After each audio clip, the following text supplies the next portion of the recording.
السلام عليكم ورحمة الله وبركاته.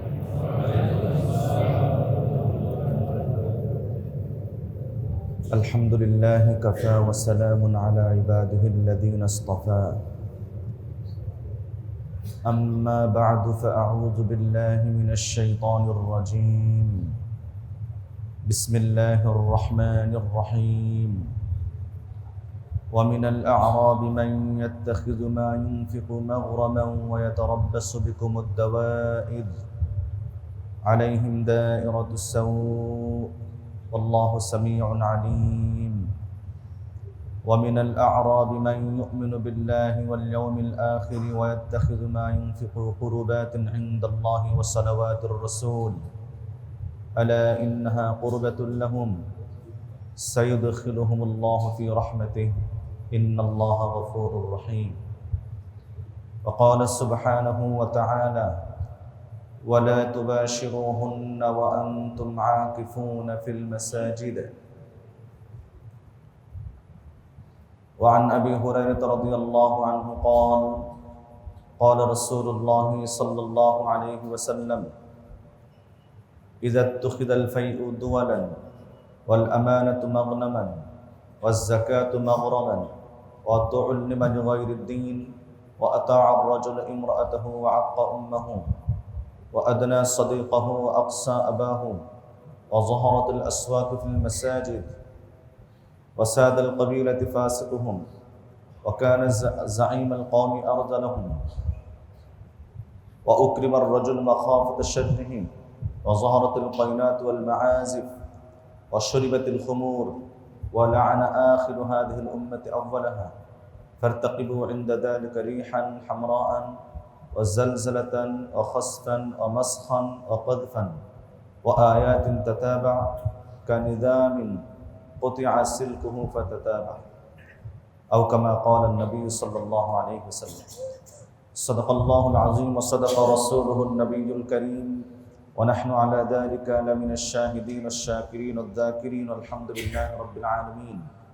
سبحانك لا علم لنا إلا ما علمتنا إنك أنت العليم الحكيم. سبحانك لا فهم لنا إلا ما فهمتنا إنك أنت الجواد الكريم. رب اشرح لي صدري ويسر لي أمري واحلل عقدة من لساني يفقه قولي وبك نستعين يا مستعان. আলহামদুলিল্লাহ আলহামদুলিল্লাহ আলহামদুলিল্লাহ। আল্লাহ রব্বুল আলামিনের শুকর আদায় করছি যে মহান রব্বে করিম আমাদেরকে পবিত্র রমজান মাসে জুমার নামাজ আদায় করার জন্য আল্লাহর ঘর মসজিদের বাগানে আল্লাহ তাআলা জান্নাতের বাগানে আমাদেরকে উপস্থিত হওয়ার তৌফিক দান করেছেন। হৃদয়ের গভীর থেকে নিয়ামতের উপলব্ধি নিয়ে শুকর আদায় করে বলি আলহামদুলিল্লাহ।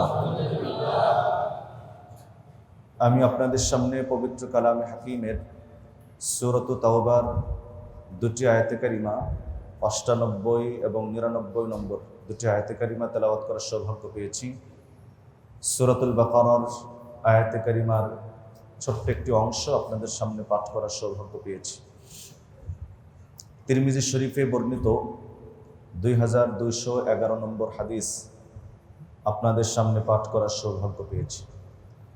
তেলাওয়াতকৃত আয়াতে কারিমা পঠিত হাদিসকে সামনে রেখে আপনাদের সামনে কিছু জরুরি কথা আলোচনা করার চেষ্টা করব ইনশাআল্লাহ। মহান রব্বে করিম যেন আমাকে তৌফিক নসিব করে, আমাকে আপনাদের সকলকে সে কথাগুলো বুঝে আমল করার তৌফিক দান করেন। সারা পৃথিবীর সকল মানুষকে কোরআন ও সুন্নাহের হেদায়াতকে দিক নির্দেশনাকে গ্রহণ করে বাস্তবিক জীবনে বাস্তবায়ন করার তৌফিক নসিব করেন। আজকে মূলত তিনটি বিষয় সম্পর্কে আলোচনা করা উচিত। তার মধ্যে দুটি বিষয়ের উপর অবশ্যই আলোচনা হওয়া উচিত। প্রথমটি যাকাতের অসমাপ্ত আলোচনা, দ্বিতীয়টি ইতিকাফ এর প্রস্তুতি। ইতিকাফ সম্পর্কে একটু পরে বলছি, যাকাতের বিষয়গুলো একটু আগে বলার চেষ্টা করছি। যাকাত শাব্দিক পারিভাষিক অর্থগুলো, যাকাতের নামকরণের কারণ, এর হেতু, এর রহস্য, এর হিকমত কি, যাকাতের নিসাব কতটুকু, ফিতরা সাদাকাতুল ফিতির কতটুকু, এই বিষয়গুলো সম্পর্কে আলোচনা করা হয়েছে। আজকে কয়েকটি গুরুত্বপূর্ণ কথা যাকাত সম্পর্কে। আমি স্বাভাবিকভাবেই ধারাবাহিক আলোচনাকে ছেড়ে দিয়ে মূল মোটা যে কথাগুলো, এগুলো আপনাদের সামনে উপস্থাপন করার চেষ্টা করব গত সপ্তাহের মতো। যদি কোনো ব্যক্তি ইনফাক ফি সাবিলিল্লাহ, আল্লাহর রাহে দান করে, সাদাকা করে, যাকাত প্রদান করে, তো আল্লাহ রাব্বুল আলামিন কোরআনে হাকিমে তাদের জন্য অনেকগুলো পুরস্কার বর্ণনা করেছে। যে পুরস্কারগুলো আমি আপনাদের সামনে শুধু পুরস্কার সম্পর্কে আলোচনা করি কোরআন শরীফ থেকেই শুধু, তো আজকের আলোচনার নির্দিষ্ট টাইম পার হয়ে যাবে। অবাক করার বিষয় হলো, যারা আল্লাহর পথে ব্যয় করে, আল্লাহ রাব্বুল আলামিন তাদের জন্য পুরস্কার রেখে দিয়েছে। কোরআন শরীফের বিভিন্ন জায়গায় এই বিষয়টি আলোচনা হয়েছে। এক জায়গায় আল্লাহ তাআলা বলেন, আল্লাযীনা ইউনফিকুনা আমওয়ালাহুম ফি সাবিলিল্লাহ, যারা তাদের সম্পদ ব্যয় করে আল্লাহর রাহে, সুম্মা লা ইউতবিউনা মা আনফাকু মান্নান ওয়ালা আযা, অতঃপর যা ব্যয় করলো, ব্যয় করার পরে খোঁটা দিয়ে অথবা কষ্ট দিয়ে সেটাকে নষ্ট করে না, লাহুম আজরুহুম ইনদা রাব্বিহিম, তো তাদের জন্য তাদের রবের কাছে আজর রয়েছে, বিনিময় রয়েছে। এটি হলো সূরাতুল বাকারা এর 267 নম্বর আয়াতে, 62 নম্বর আয়াতে কারিমা। আল্লাহ তাআলা 274 নম্বর আয়াতে কারিমায় বলেন, আল্লাযীনা ইউনফিকুনা আমওয়ালাহুম বিল-লাইলি ওয়ান-নাহারি সিররান ওয়া আলানিয়া, যারা তাদের সম্পদ ব্যয় করে রাতে, দিনে, গোপনে, প্রকাশ্যে, ফালাহুম আজরুহুম ইনদা রাব্বিহিম, তাদের জন্য তাদের রবের কাছে বিনিময় রয়েছে, পারিশ্রমিক রয়েছে। 277 নম্বর আয়াতে কারিমা সূরাতুল বাকারা, ইন্নাল্লাযীনা আমানু ওয়া আমিলুস সালিহাতি ওয়া আকামুস সালাতা ওয়া আতাউয যাকাত, নিশ্চয় ওই সমস্ত ব্যক্তি যারা ঈমান রাখে, সৎ কাজ করে, নামাজ কায়েম করে, ওয়া আতাউয যাকাত প্রদান করে, লাহুম আজরুহুম ইনদা রাব্বিহিম, তাদের জন্য তাদের রবের কাছে পুরস্কার রয়েছে, বিনিময় রয়েছে, পারিশ্রমিক রয়েছে। পারিশ্রমিকটা কি, বিনিময়টা কি, এর ব্যাখ্যা খোদ কোরআন শরীফ দিয়েছে। আল্লাহ তাআলা সূরাতুল বাকারার 261 নম্বর আয়াতে কারিমায় একটা উদাহরণ দিয়েছেন। উদাহরণটি হলো আল্লাহ তাআলার ভাষায়, মাসালুল লাযীনা ইউনফিকুনা আমওয়ালাহুম ফি সাবিলিল্লাহ, যারা আল্লাহর রাস্তায় তাদের সম্পদ ব্যয় করে, তাদের উদাহরণ কামাসালি হাব্বাতিন, একটি শস্যের মতো, বীজের মতো, কামাসালি হাব্বাতিন, একটি বীজের মতো, আমবাতাত সাবআ সানাবিল, যে বীজটি 7টি শীষ উৎপন্ন করে, 7টি শীষ উৎপন্ন করে, ফি কুল্লি সুম্বুলাতিন মিআতু হাব্বা, যে 7টি শীষের প্রত্যেকটি শীষের মধ্যে 100টি করে দানা রয়েছে। কয়টি করে দানা? তাহলে একটি বীজ বপন করলো, সে বীজ সেখান থেকে গাছ হয়ে 7টি শীষ হলো, প্রত্যেকটি শীষে 100টি করে দানা রয়েছে। তো দানকারীর উদাহরণ এরকম যে সে উদাহরণস্বরূপ 1 টাকা দান করলো, এটাকে 7 শাখায় পরিণত করা হয়, প্রত্যেকটি শাখায় 100টা করে নেকি দান করা হয়। এত ক্যালকুলেশন, হিসাব, নিয়মের বাহিরে কি? আল্লাহু ইউদাইফু লিমান ইয়াশা ওয়াল্লাহু ওয়াসিউন আলিম। আল্লাহ তাআলা যার জন্য চান অনেক বাড়ায়া দেন, এবং আল্লাহ তাআলা প্রশস্ততার মালিক এবং জ্ঞানী। এ হলো দানকারীদের জন্য আজর, বিনিময়। আল্লাহ রাব্বুল আলামিন নিজেই এর ব্যাখ্যায় বলেন, সেটি হলো সূরাতুত তাওবার আয়াতে কারিমা।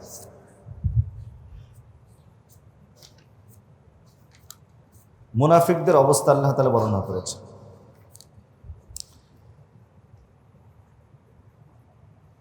মুনাফিকদের অবস্থা যেমন বয়ান করেছেন, মুমিনদের অবস্থা বয়ান করেছেন। আল্লাহ তাআলা কি বলেন দেখেন, ওয়াল মুমিনুনা ওয়াল মুমিনাতু বা'দুহুম আউলিয়াউ বা'দ। মুমিনরা পরস্পর একে অপরের বন্ধু, নাকি? আমরা পরস্পর একে অপরের বন্ধু। ইয়া'মুরুনা বিল মা'রুফি ওয়া ইয়ানহাউনা আনিল মুনকার। সৎ কাজে আদেশ দেয়, অসৎ কাজ থেকে নিষেধ করে। ওয়া ইউকিমুনাস সালাহ, এবং নামাজ কায়েম করে। ওয়া ইউতুনাজ যাকাত, এবং যাকাত প্রদান করে।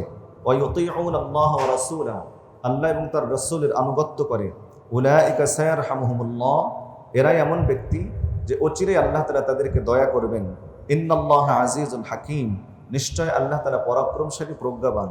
সে রহমতটা কি, সে আজরটা, বিনিময়টা কি? বলে ওয়া'আদাল্লাহুল মুমিনিনা ওয়াল মুমিনাতি জান্নাত। আল্লাহ তাআলা মুমিন নর, মুমিন নারী, তাদের জন্য জান্নাতের ওয়াদা করেছেন। কেমন জান্নাত? তাজরি মিন তাহতিহাল আনহার, যার নিচ দিয়ে ঝর্ণাসমূহ, নদীসমূহ প্রবাহিত আছে। খালিদিনা ফিহা, সেখানে তারা চিরকাল থাকবে। ওয়া মাসাকিনা তাইয়্যিবাতান ফি জান্নাতি আদন, এবং বসবাসের বাগানসমূহে তাদের জন্য রয়েছে উত্তম আবাসস্থল। ওয়া রিদওয়ানুম মিনাল্লাহি আকবার, আর আল্লাহর পক্ষ থেকে সন্তুষ্টি তা তো বিশাল। যালিকা হুয়াল ফাউজুল আযীম, এটা হলো মহা সফলতা। এক নম্বর বিষয় হলো আল্লাহর পক্ষ থেকে আজর রয়েছে। দুই নম্বর, আল্লাহ রাব্বুল আলামিনের পক্ষ থেকে ঘোষণা করা হয়েছে যে লা খাউফুন আলাইহিম, তাদের জন্য কোনো খৌফ নাই, ভয় নাই। তাদের জন্য কি নাই? ভয় নাই। তাদের জীবনের কোনো ক্ষেত্রেই ভয় নাই। এই ভয় নেই কেন বলেছেন? 3 নম্বর পুরস্কার, সেটা হলো ওয়ালা হুম ইয়াহজানুন, তাদের কোনো টেনশনও নেই। এটা দুনিয়ার জীবনেও, মৃত্যুকালীন সময়েও, কবরের জিন্দিগিতেও, কবরের জিন্দিগি থেকে ওঠার পরও তাদের জন্য কোনো ভয়ও নাই, টেনশনও নেই। যারা এই দুনিয়াতে আল্লাহর রাহে খরচ করার সময় নির্বিঘ্নে, নির্ভয়ে, স্বতঃস্ফূর্ততার সাথে যারা ব্যয় করে, আল্লাহ রাব্বুল আলামিন তাদের জন্য মাগফিরাতের ওয়াদা করেছেন। একটা বিষয় খেয়াল করবেন, আমরা যখন দান করি, সাদাকা করি, তো অনেকের মনের ভিতরে স্বতঃস্ফূর্ততা থাকে না। একটা চাপ নিয়ে, মনের উপরে একটা সংকোচ ভাব নিয়ে তারপরে দান করি। কারো কারো মানসিকতা হলো যে দান করছি তো কমে তো যাচ্ছে না, দান করলে কমে যাওয়া, এই চিন্তা মানুষের ভিতরে থাকে। দারিদ্রতার ভয় থাকে। আল্লাহ রাব্বুল আলামিন এই মর্মে বলেন, আশ-শাইতানু ইয়াইদুকুমুল ফাকর, শয়তান তোমাদেরকে ভয় দেখায়, ফাকর, দারিদ্রতার, ফুরে যাওয়ার, শেষ হয়ে যাওয়ার। তাহলে শেষ হয়ে যাওয়ার, দারিদ্রতার ভয়টাকে দেখায়। ওয়া ইয়া'মুরুকুম বিল ফাহশা, আর তোমাদেরকে অশ্লীল কাজের আদেশ করে। আল্লাহ তাআলা কি করেন? ওয়াল্লাহু ইয়াইদুকুম মাগফিরাতাম মিনহু ওয়া ফাদলা, আর আল্লাহ তাআলা তোমাদের সঙ্গে ক্ষমার ওয়াদা করে, আর নিজের পক্ষ থেকে তোমাদেরকে বিনিময় দেবেন, অর্থাৎ তোমাদের রুজি রিজিক বাড়িয়ে দেবেন, এই ওয়াদা করেছেন আল্লাহ তাআলা। ভাই, গুরুত্বপূর্ণ একটা বিষয় এটা। আমাদের সকলের মধ্যেই কম বেশি রোগটা আছে, এই রোগটা দূর করাটা আমাদের জন্য জরুরি। সেটি হলো, মানুষ দান করে না, এর পিছনে বড় একটা কারণ কৃপণতা, আরেকটি কারণ হলো দারিদ্রতার ভয়, আরেকটি কারণ হলো দান করাকে আর্থিক জরিমানা অথবা জিজিয়া, কর, ট্যাক্স এগুলোর মতো মনে করা। মোটামুটি 4-5টি কারণে মানুষ দান করা থেকে বিরত থাকে। বড় আশ্চর্যের ব্যাপার, এই বিষয়গুলো প্রত্যেকটা পয়েন্টের উপরে আলাদা আলাদাভাবে কোরআন শরীফের ভিতরে আলোচনা এসেছে। ভাই, প্রথম কথা দিল থেকে বিশ্বাস করেন, স্বতঃস্ফূর্ততার সাথে আনন্দের সাথে দান করা ঈমানের লক্ষণ। একটু কি কষ্ট করে বলবেন? আনন্দের সাথে দান করা, আবার আনন্দের সাথে দান করা ঈমানের লক্ষণ। সংকোচ নিয়ে, মনের উপরে চাপ নিয়ে দান করা মুনাফিকের লক্ষণ। সংকোচ নিয়ে দান করা মুনাফিকের লক্ষণ। মানে হলো যারা স্বতঃস্ফূর্তভাবে খুশি খুশি মন খুলে বা তৈবে খাতের হৃদয়ের গভীরকে উজাড় করে যারা আল্লাহর রাস্তায় দান করে, আল্লাহ রাব্বুল আলামিন এটা মুমিনের আলামত বলে আখ্যায়িত করেছেন। যারা মনের ভিতরে সংকোচ নিয়ে, দারিদ্রতার চিন্তা নিয়ে, মন চায় না, জোর করে দান করছে, কোরআনে কারীম তাদেরকে মুনাফিক আখ্যায়িত করেছে। আমার প্রাণ প্রিয় মুসল্লিনে কেরাম, আপনার ইমাম থেকে শুরু করে আমার মুসল্লি পর্যন্ত, আপনাদের ইমাম থেকে শুরু করে আমার প্রাণের মুসল্লিনে কেরাম পর্যন্ত প্রায় প্রতিটি মানুষের মধ্যে এই রোগটা রয়েছে। সহজে দান করি না, দান করলেও স্বতঃস্ফূর্ততা, আনন্দ, আগ্রহ ভিতরে থাকে না। চাপ নিয়ে, মনের উপরে একটা প্রেসার নিয়ে, সংকোচ নিয়ে তারপরে দান করে থাকি আমরা। মহান রব্বে কারীম এই বিষয়ে কোরআন শরীফে আলোচনা করেন, وَمِنَ الْأَعْرَابِ مَن يَتَّخِذُ مَا يُنْفِقُ مَغْرَمًا وَيَتَرَبَّصُ بِكُمُ الدَّوَائِرَ عَلَيْهِمْ دَائِرَةُ السَّوْءِ وَاللَّهُ سَمِيعٌ عَلِيمٌ। সূরাত আত-তাওবার ৯৮ নম্বর আয়াতে কারিমা। وَمِنَ الْأَعْرَابِ, কিছু বেদুইন, কিছু গ্রাম্য ব্যক্তি এমন আছে, مَن يَتَّخِذُ مَا يُنْفِقُ مَغْرَمًا, তারা যা খরচ করে সেটাকে জরিমানা মনে করে। মিলছে? তারা যা খরচ করে সেটাকে কি মনে করে? জরিমানা মনে করে।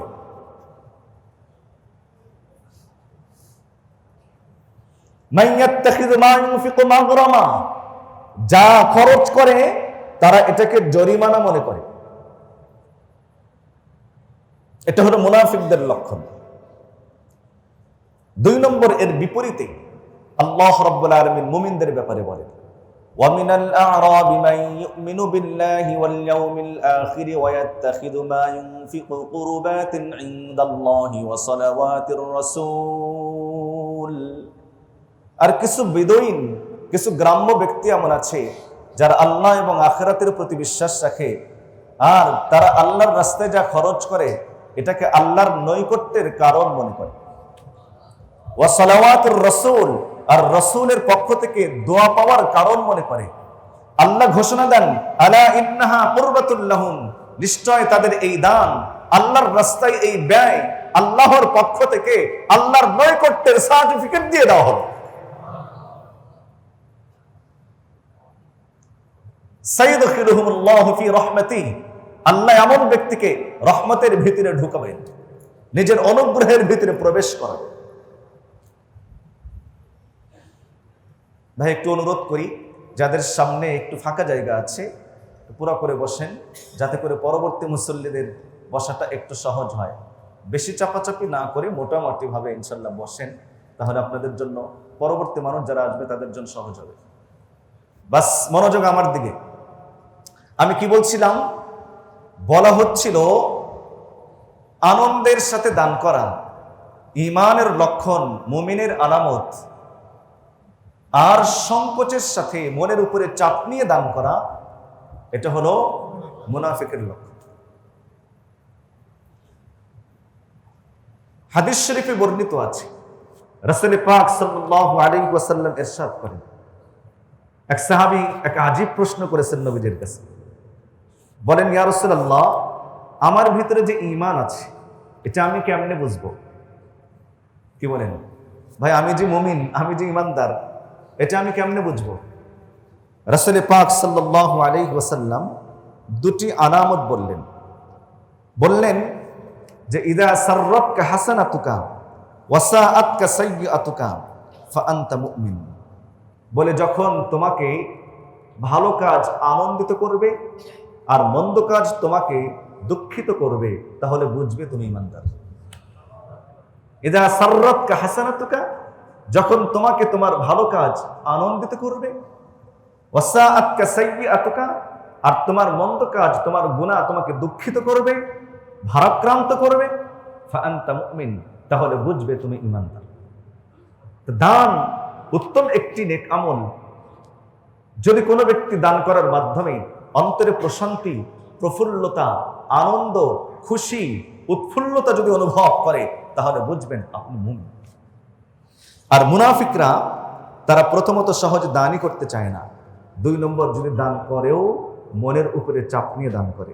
কোরআন শরীফ আল্লাহ তাআলা বলেন, দেখুন, আল মুনাফিকুনা ওয়াল মুনাফিকাতু বা'দুহুম মিন বা'দ, মুনাফিক নর আর নারী তারা পরস্পর একে অপরের সাথে সম্পর্কযুক্ত।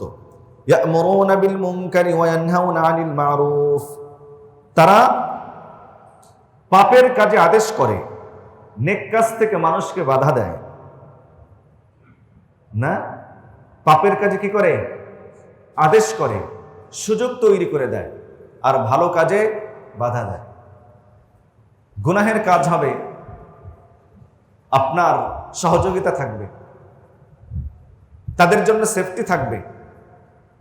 গুনাহের কাজ হবে যেখানে, কিন্তু যেখানে দ্বীনের কাজ হবে, কোরআনের আলোচনা হবে, বয়ান হবে, মাহফিল হবে, দ্বীনি প্রোগ্রাম হবে, তো জঙ্গিবাদের তকমা দিয়ে তাদের সেগুলোকে বন্ধ করার চেষ্টা করা হয়। ঠিক অতীতে করা হয়েছে। সামনে যদি কেউ এরকমটা করতে চান, তাহলে এই দিবা স্বপ্ন ভুলে যান। এমনটা যদি কেউ সামনে করতে চান, এটা ভুলে যান, তা না হলে জাতি আর দ্বিতীয়বার ক্ষমা করবে না, কিন্তু মনে রাখেন। ওয়ায়ানহাউনা আনিল মা'রুফ, আর কি করে? ওয়ায়াকবিদুনা আইদিয়াহুম, তারা তাদের হাতকে সংকুচিত করে রাখে, গুছিয়ে রাখে, খরচ করতে চায় না। কোরআন শরীফ বলছে, আমি আয়াত নাম্বার এখন বলতে পারতেছি না, কুল আনফিকু তাওআন আও কারহান লা ইউতাকাব্বালা মিনকুম, নবীজি আপনি বলুন, মুনাফিকরা, তোমরা স্বেচ্ছায় অথবা অনিচ্ছায় খরচ করো, আল্লাহ তাআলা তোমাদের পক্ষ থেকে কবুল করবেন না, তোমাদের এগুলো কবুল হবে না। কেন? ইন্নাকুম কুনতুম কওমান ফাসিকিন, কারণ তোমরা হলে অপরাধী জাতি। ওয়ামা মানাআহুম আন তুকবালা মিনহুম নাফাকাতুহুম, খুব ভালো করে বুঝবেন আমার ভাই, ওয়ামা মানাআহুম আন তুকবালা মিনহুম নাফাকাতুহুম, তোমাদের দান আল্লাহর দরবারে কবুল না হওয়ার কোনো কারণ নাই, তবে ইল্লা আন্নাহুম কাফারু বিল্লাহি ওয়া বিরাসূলি, একটা কারণ হলো তোমরা আল্লাহ এবং তার রাসূলকে অস্বীকার করো। ওয়ালা ইয়াতুনাস সালাতা, আর নামাজ পড়ো না, ইল্লা ওয়া হুম কুসালা, নামাজ পড়ে না তবে শিথিলতার সাথে। তার মানে যখনই নামাজ পড়ে, মুনাফিকদের কথা বলতেছেন, যখনই নামাজে দাঁড়ায় অলসতা নিয়ে দাঁড়ায়। আচ্ছা, যখনই নামাজে দাঁড়ায় অলসতা নিয়ে দাঁড়ায়। অলসতার বড় একটা লক্ষণ হলো নামাজে দাঁড়াইছে, হাই তোলা শুরু করছে। আগে পরে আর হাই নাই, যেই নামাজে দাঁড়াইছে একদম হাই ওঠানো শুরু করছে। বিরক্তি নিয়ে নামাজের ভিতরে দাঁড়াইছে। এটা একটা কারণ তাদের সাদাকা কবুল না হওয়ার। ওয়ালা ইউনফিকুনা ইল্লা ওয়া হুম কারিহুন, আর মুনাফিকরা খরচ করে না তবে অপছন্দের সাথে। তার মানে মনের উপরে চাপ নিয়ে তারা খরচ করে, স্বতঃস্ফূর্ততার সাথে তারা খরচ করে না।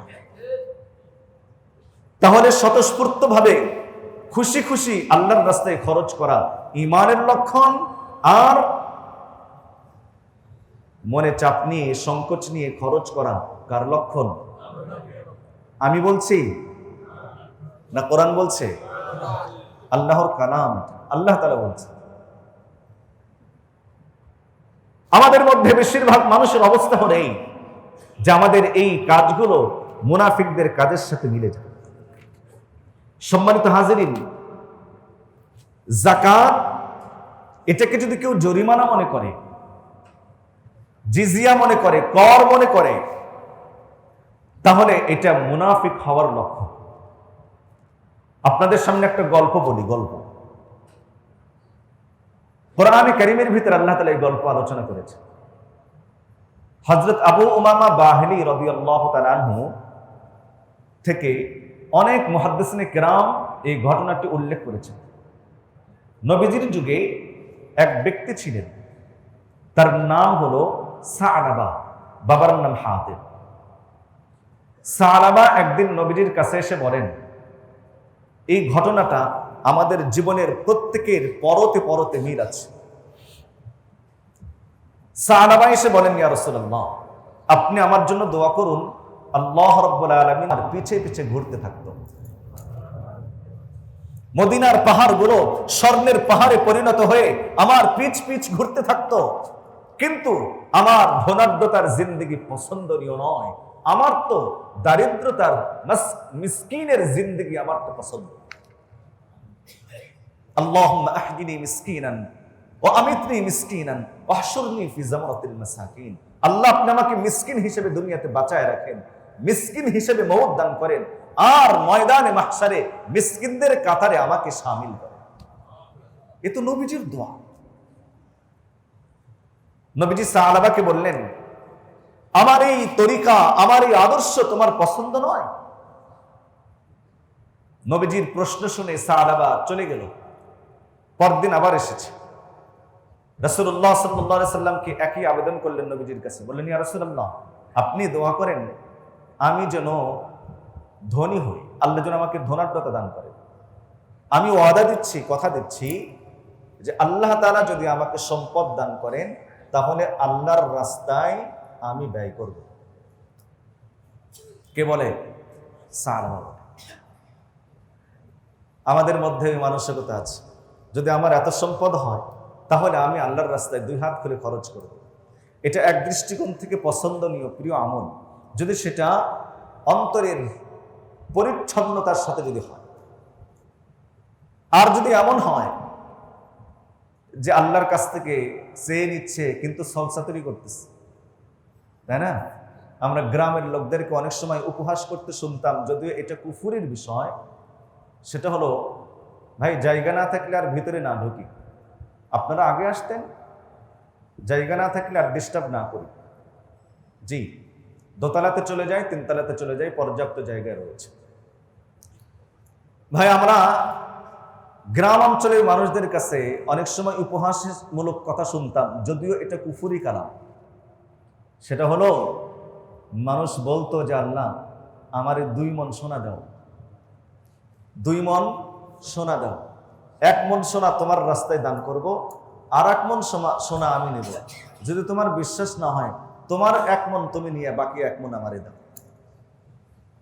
আমাকে 2 মণ সোনা দাও, 1 মণ তোমার রাস্তায় দান করব, আর 1 মণ আমি নেব। যদি তোমার এটা বিশ্বাস না হয় তাহলে তোমার 1 মণ তোমার কাছে রাখো, আর বাকি 1 মণ আমারে দাও। এটা কুফরি কালাম, এটা আল্লাহর শানে, আল্লাহর সম্মানে এটা গোস্তাখিমূলক কথা, বেয়াদবিমূলক কথা। যদি কেউ সত্যিকার অর্থে উপহাস নিয়ে এটা বলে, ঈমান চলে যাবে। তো অনেকের মানসিকতাটা এরকমই। সাহাবা বলে যে আমি সম্পদশালী হলে আল্লাহর রাস্তায় দান করতে থাকবো, নবীজি আপনি আমার জন্য দোয়া করেন। আল্লাহর রাসূল সাল্লাল্লাহু আলাইহি ওয়াসাল্লাম সাহাবার জন্য দোয়া করলেন, আল্লাহ আপনি সাহাবাকে ধন সম্পদে বরকত দান করেন। নবী আলাইহিস সালাতু ওয়াসসালামের দোয়া কবুল হলো। সাহাবার সম্পদ অস্বাভাবিকভাবে বৃদ্ধি পেতে থাকলো। তার ছাগল, ভেড়া, দুম্বা, উট ইত্যাদির মধ্যে অস্বাভাবিক প্রবৃদ্ধি দেখা গেল, বাড়তে আছে।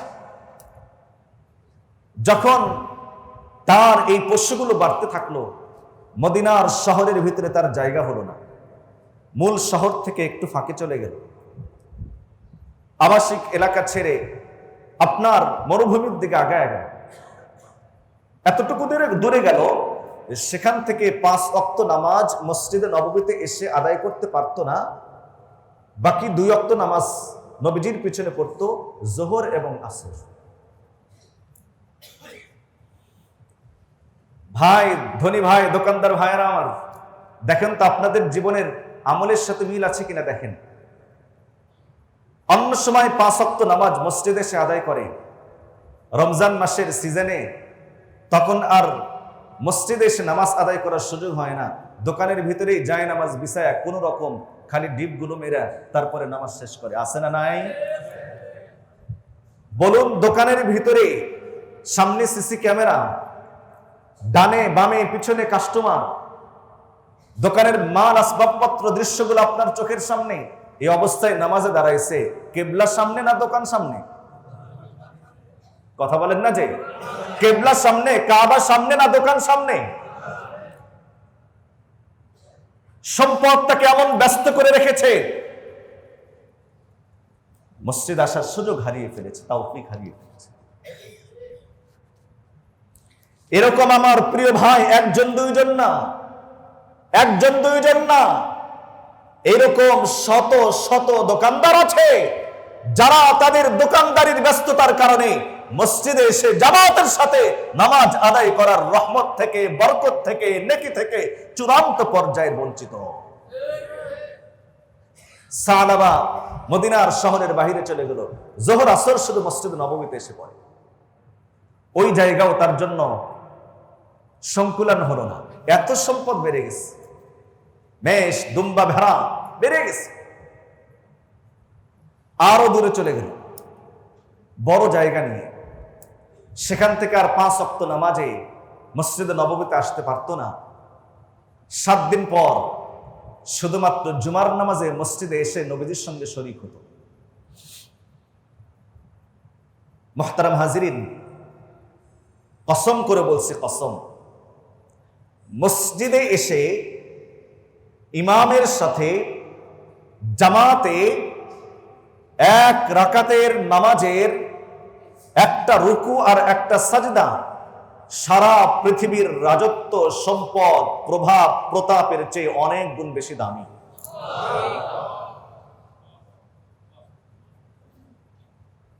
7 দিনের 5 ওয়াক্ত নামাজের একটাতেও সাহাবা নবীজির পিছনে নামাজ আদায় করতে পারলো না, শুধু জুমাতে আসতো। সম্পদ আরো বৃদ্ধি পেল, কিছুদিন পর আরো দূরে চলে গেল, আরো দূরে চলে গেল, যেখান থেকে আর জুমার নামাজে আসারও সুযোগ হলো না। সম্পদ মানুষকে রাসূলুল্লাহ সাল্লাল্লাহু আলাইহি সাল্লামের সাহাবত থেকে, সান্নিধ্য থেকে দূরে সরিয়ে দিচ্ছে। ভাইগণ, খুব ভালো করে বুঝবেন, আমি আপনাদেরকে এমনি গল্প শোনাচ্ছি না, আমাদের জীবনের সঙ্গে কতটা বাস্তব মিল।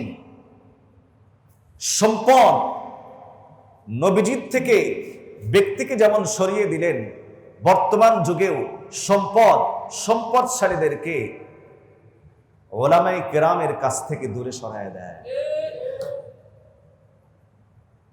নবীর ওয়ারিসদের কাছ থেকে, নবীর নায়েবদের কাছ থেকে, নবীজির রেখে যাওয়া দায়িত্ব যারা পালন করছেন, হকপন্থী ওলামায়ে কেরামের কাছ থেকে সম্পদশালীদেরকে দূরে সরায় দেয়। কারণ হলো, এটা সম্পদের বৈশিষ্ট্য যে সম্পদ মানুষকে ক্ষতিগ্রস্ত করে, বিত্তবান ব্যক্তিদেরকে, তাদেরকে, অর্থ সম্পদ তাদেরকে আল্লাহ ওয়ালাদের কাছ থেকে দূরে সরায় দেয়।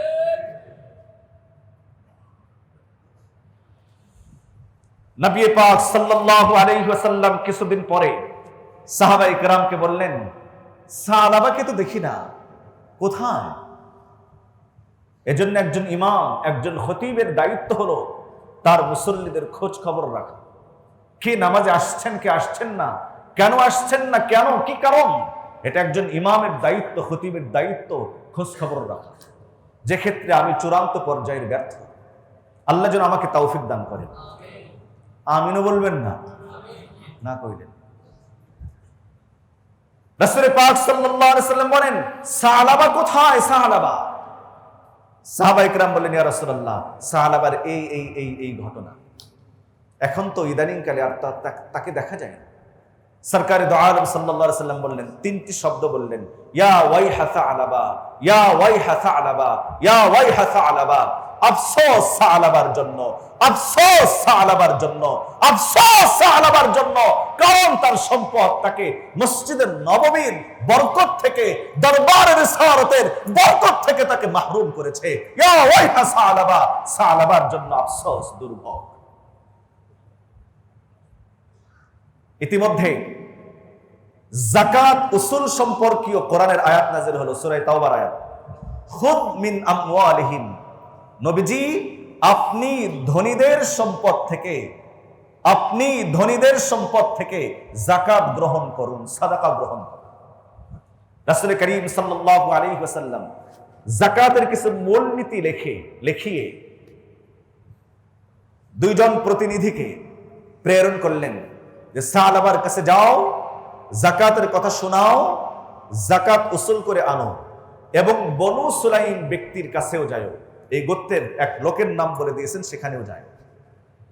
রাসূল করিম সাল্লাল্লাহু আলাইহি ওয়াসাল্লামের পক্ষ থেকে প্রতিনিধিদ্বয় এসেছেন। সাহাবার কাছে গিয়ে বললেন যে সাদাকা, যাকাত সম্পর্কে কোরআনের আয়াত নাযিল হয়েছে, তোমার সম্পদ থেকে, তোমার পশুগুলো থেকে যাকাত নেওয়ার কথা বলা হয়েছে। সাহাবা বলে, ঠিক আছে, তোমরা এখন যাও, ফেরার পথে আমার সাথে দেখা করো। আমি কিতাব থেকে বলছি, আপনাদেরকে ঠকানোর জন্য না, আপনাদেরকে জেতানোর জন্য। বলে এখন যাও, ফেরার পথে দেখা করো। আমি চিন্তা ভাবনা করি, যারা যাকাত দেন, যারা দান করেন, দোকানদার ভাইয়েরা গদির মধ্যে বসে এই কথাগুলো বলে, যান যান যান, এখন পরে আসেন দেখা যাবে। ঠিক, যান যান যান, পরে আসেন দেখা যাবে। সাহাবা বলে, যান এখন, ফেরার পথে আসেন, চিন্তা ভাবনা করি। নবীজির পক্ষ থেকে যাকাত উসুলকারী মহান এই দুই ব্যক্তি বনু সুলাইম গোত্রের লোকের কাছে গেলেন। উনি তার শ্রেষ্ঠ শ্রেষ্ঠ উত্তম পশুগুলো নিয়ে এসে সামনে উপস্থিত করেছেন। নবীজির প্রতিনিধিরা বলেন যে উত্তমটা নিতে নবীজি নিষেধ করেছেন, মধ্যমটা নিতে বলেছেন। আমরা উত্তমটা নিতে পারবো না। বনু সুলাইমের সেই লোকটি বলে যে আমি চাপ নিয়ে দেই নাই, বরং মনের স্বতঃস্ফূর্ততার সাথে, আনন্দের সাথে, খুশির সাথে, নিজ ইচ্ছায় আমি আমার উত্তম পশুগুলো আল্লাহর রাস্তায় সাদাকা হিসাবে, যাকাত হিসাবে দিচ্ছি, আপনি নিয়ে যান। ফেরার পথে আবার সাহাবার সঙ্গে সাক্ষাৎ, লম্বা কথা। সাহাবার কাছে যাওয়ার পরে সাহাবাকে বললেন, যাকাত দিন। সাহাবা তখন বলে, দেখি যাকাতের মূলনীতিগুলো দেখি। এক নজর পড়ে বলতেছে, এটা তো আর্থিক জরিমানার মতো, এটা জিজিয়ার মতো, করের মতো মনে হচ্ছে, ট্যাক্সের মতো মনে হচ্ছে, যা মুসলমানদের কাছ থেকে নেওয়া উচিত না। খুব খেয়াল করবেন, এটা করের মতো মনে হচ্ছে, ট্যাক্সের মতো মনে হচ্ছে, যা মুসলমানদের কাছ থেকে নেওয়া উচিত না। মন্তব্য করল কোন বিষয়ে? আল্লাহর হুকুমের বিষয়ে। কোন বিষয়ে? রাসূলুল্লাহর প্রেরিত প্রতিনিধিদের কাজের ব্যাপারে। আল্লাহর হুকুম বুঝে আসলে মানে, বুঝে না আসলে এই ধরনের মন্তব্য এবং প্রশ্ন উত্থাপনকারী মুসলমান নামের মুনাফিক নাই? নবী আলাইহিস সালাতুস সালামের প্রতিনিধিদ্বয় আল্লাহর রাসূলের কাছে ফিরে আসলেন। নবী পাক সাল্লাল্লাহু আলাইহি ওয়াসাল্লাম প্রতিনিধিদ্বয়কে দেখে কোন প্রশ্ন করার আগেই আল্লাহর নবী আবার সেই কথা বললেন, ইয়া ওয়াইহা সালাবা, ইয়া ওয়াইহা সালাবা, ইয়া ওয়াইহা সালাবা। সালাবার জন্য দুর্ভোগ, দুর্ভোগ সালাবার জন্য, দুর্ভোগ সালাবার জন্য। আল্লাহর রাসূল সাল্লাল্লাহু আলাইহি ওয়াসাল্লাম কথাগুলো যখন বলছিলেন, ঠিক পবিত্র কোরআনে কারীমের আয়াত নাযিল হলো। আল্লাহ রাব্বুল আলামিন বলেন, ওয়া মিনহুম মান আহাদাল্লাহ, কিছু মানুষ এমন আছে যারা আল্লাহর সঙ্গে অঙ্গীকার করে, লাইন আতানা মিন ফাদলিহি, যদি আল্লাহ আমাকে সম্পদ দান করেন, লানাসাদদাকান্না, আমি সাদাকা করব, আল্লাহর রাস্তায় ব্যয় করব, ওয়ালা নাকুনান্না মিনাস সালিহিন, আর নেক ব্যক্তিদের অন্তর্ভুক্ত হব। রব্বে কারীম বলেন, ফালাম্মা আতাহুম মিন ফাদলিহি, আল্লাহ যখন তাদেরকে সে অনুগ্রহ অর্থাৎ রিজিক দান করলেন, বাখিলু বিহি, তখনই তারা কৃপণতা শুরু করলো, ওয়া তাওয়াল্লাউ, মুখ ফিরিয়ে নিল, ওয়াহুম মুরিদুন, এবং তারা বিমুখ হয়ে গেল। মিলছে ঘটনার সাথে মিলে? ফাআকাবাহুম নিফাকান ফি কুলুবিহিম ইলা ইয়াউমি ইয়ালকাউনাহু, কিয়ামত পর্যন্ত তার অন্তরের ভিতরে মুনাফিকীকে চাপিয়ে দেওয়া হলো, বদ্ধমূল করে দেওয়া হলো। বিমা আখলাফুল্লাহ মা ওয়াদুহু, আল্লাহর সঙ্গে যে ওয়াদা করেছিল তার খেলাফ করার কারণে, অবিমা কানু ইয়াকদিবুন, এবং আল্লাহ রাব্বুল আলামিনের সাথে মিথ্যা কথা বলার কারণে। আলাম ইয়ালামু আন্নাল্লাহ ইয়ালামু সিররাহুম ওয়া নাজওয়াহুম, আরে তারা কি জানে না? আরে তোমরা কি জানো না? আরে আমরা কি জানি না? আল্লাহ ইয়ালামু সিররাহুম ওয়া নাজওয়াহুম, আল্লাহ রাব্বুল আলামিন মানুষের ভিতরের বাহিরের সবকিছু ভালো জানেন, তাদের গোপন বৈঠক সম্পর্কেও জানেন। মুহতারাম হাজিরিন মাজলিস, মূল পয়েন্ট, খুশির সাথে আনন্দের সাথে দান করা, এটা হলো ঈমানের লক্ষণ। আর সংকোচের সাথে মনের উপরে চাপ নিয়ে দান করা কিসের জন্য লক্ষণ? আমাদের সমাজে আছে না নেই? প্রিয় ভাই আমার, এই জন্য খুব উচিত আমরা যেন মন উজাড় করে, দিল খুলে মানুষকে দান করি। যদি আপনার 100 টাকা দান করতে মনে চাপ হয়, তো 50 টাকা দান করতে যদি স্বতঃস্ফূর্ততা আসে, 50 টাকা দান করুন। আপনার 1 কোটি টাকা দান করতে যদি মনের উপরে কষ্ট হয়, চাপ হয়, তা আপনি 1 লাখ টাকা দান করুন। তবে যেটা দেব সেটা আনন্দের সাথে দেব, বাপি বেখাতের দেব, খুশি খুশি দেব। দান সাদাকার ক্ষেত্রে কয়েকটি আদব, সময় শেষের দিকে আমি শেষ করে দেব। দান সাদাকার ক্ষেত্রে কয়েকটি আদব। 1 নম্বর হলো দান গোপনে করা অতি উত্তম, দান প্রকাশ্যে করা উত্তম। কি বললাম? দান গোপনে করা অতি উত্তম, দান প্রকাশ্যে করা উত্তম। যদি তোমরা প্রকাশ্যে সাদাকা করো, দান করো, তো চমৎকার।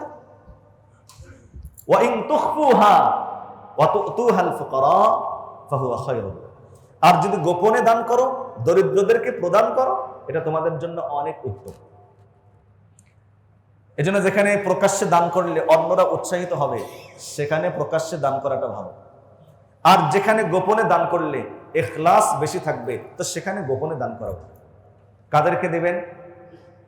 রব্বে কারীম বলেন, লিল ফুকারা, ওই সমস্ত দরিদ্রদের জন্য, আল্লাযীনা উহসিরু ফি সাবিলিল্লাহ, আল্লাহর রাস্তায় ব্যস্ত যাদেরকে রাখছে,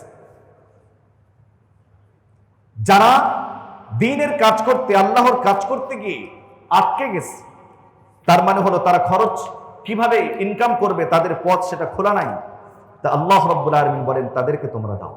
আল্লাযীনা উহসিরু ফি সাবিলিল্লাহ লা ইস্তাতিউনা দারবান ফিল আরদ। কেমন মানুষদেরকে দিবেন ভাই? এটা 2 নম্বর আদব, যে যারা প্রকৃত হকদার তাদের কাছে গিয়ে গিয়ে পৌঁছানো, এটা 2 নম্বর আদব। অনেক মানুষ এমন আছে যারা প্রকৃতপক্ষে অভাবী, কিন্তু দেখে তেমন বোঝার উপায় নেই, কারণ তারা ইসরার করে না, পিড়াপিড়ি করে চায় না, জোর করে চায় না। রব্বে কারীম বলেন, ইয়াহসাবুহুমুল জাহিলু আগনিয়া মিনাত তাআফফুফ, না চাওয়ার কারণে নির্বোধরা তাদেরকে ধনী মনে করে, অভাব মুক্ত মনে করে, অথচ অভাবী। এরকম অনেকে আছে। তারিফুহুম বিসিমাহুম, তাদের লক্ষণ দেখে আপনি চিনবেন লা ইয়াসআলুনা আন-নাসা ইলহাফা, তারা মানুষের কাছে জোর করে পিড়াপিড়ি করে চায় না। এর জন্য ভাই, যাদের দান করার তৌফিক হবে, যাকাত দেওয়ার তৌফিক হবে, যারা যাকাত পাওয়ার হকদার, যারা দান পাওয়ার হকদার, এরকম ব্যক্তিদেরকে খুঁজে খুঁজে বের করে তাদেরকে সাদকা করবেন, দান করবেন। কয়েকটা ফায়দা হবে। 1 নম্বর দান করার ফায়দা হবে, 2 নম্বর যাওয়ার ফায়দা হবে, 3 নম্বর সাক্ষাৎ করার ফায়দা হবে, 4 নম্বর এই মানুষটার সাথে আপনার সম্পর্ক আরো অনেক উন্নত হবে। মানুষ এসে নিয়ে যাওয়া, এর মাধ্যমেও দান হয়, বুঝবেন এই বিষয়টা। মানুষের কাছে গিয়ে দান করা, এর মাধ্যমেও দান হয়, তবে কয়েকটা পার্থক্য আছে। আমি যদি যাকাত দিয়ে দান করি, মানুষ যদি আমার কাছে আসে, 1 নম্বর ক্ষতি আমার জন্য, বাস্তবতার সাথে মিলাবেন, আমার জন্য 1 নম্বর ক্ষতি যে আমার ভিতরে অহংকার কাজ করে। মিলাবেন? আমার কাছে যখন মানুষ নিতে আসে তখন আমার ভিতরে অহংকার কাজ করে। 2 নম্বর, আমার দানটা প্রকাশ পেয়ে যায়। 3 নম্বর, গিয়ে দেওয়ার ফায়দা থেকে বঞ্চিত হয়। 5 নম্বর, অন্যকে লাঞ্ছিত করা হয়, যিনি আসলেন তাকে লাঞ্ছিত করা হয়।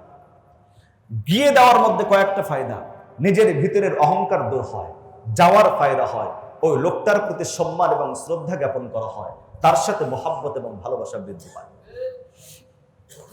চেষ্টা করবেন গিয়ে গিয়ে দেওয়ার জন্য। না, আমার তো মনে চায়, কথা শেষ, আমার তো মনে চায় আমার সিরাজগঞ্জ শহর এটা একটা মডেল হোক, একটা আদর্শ হোক, যে সিরাজগঞ্জ শহরের দোকানদারদের কাছে কোনো ভিক্ষুক যাবে না, কোনো সওয়ালকারী যাবে না, কোনো আলেম তো যাবেই না। কথা বলেন না? কোন আলেম যেন আপনাদের কাছে না যান, আপনারা আলেমদের কাছে যাবেন। তাহলে তাদের প্রতি সম্মান আর শ্রদ্ধা জানানো হলো, ভিতরের অহংকার দূর হলো, মহব্বত পয়দা হলো।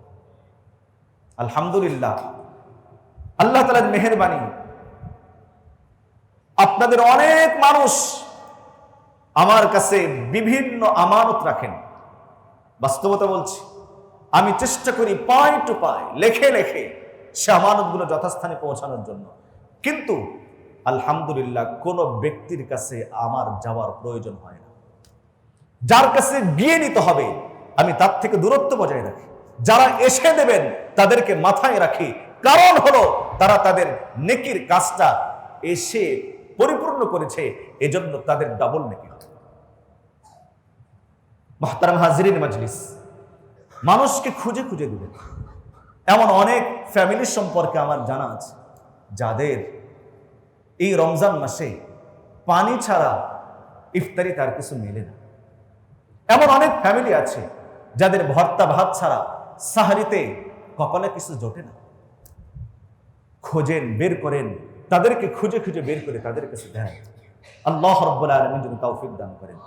ইতিকাফ সম্পর্কে কথা শুধুমাত্র এতটুকু, 20 তারিখের সূর্যাস্তের আগে, রমজানের রোজার 20 তারিখের সূর্যাস্তের আগেই ইতিকাফে আমাদেরকে মসজিদে ঢুকতে হবে ইনশাআল্লাহ। আমরা যারা ইতিকাফ করব কেন্দ্রীয় জামে মসজিদে, গত বছর প্রায় অর্ধ শতর মতো আমাদের আলহামদুলিল্লাহ ইতিকাফকারী হয়েছিল সুন্নাত নফল মিলে। এবছরও ইতিকাফ করা উচিত এবং করব ইনশাআল্লাহ। কি বলেন?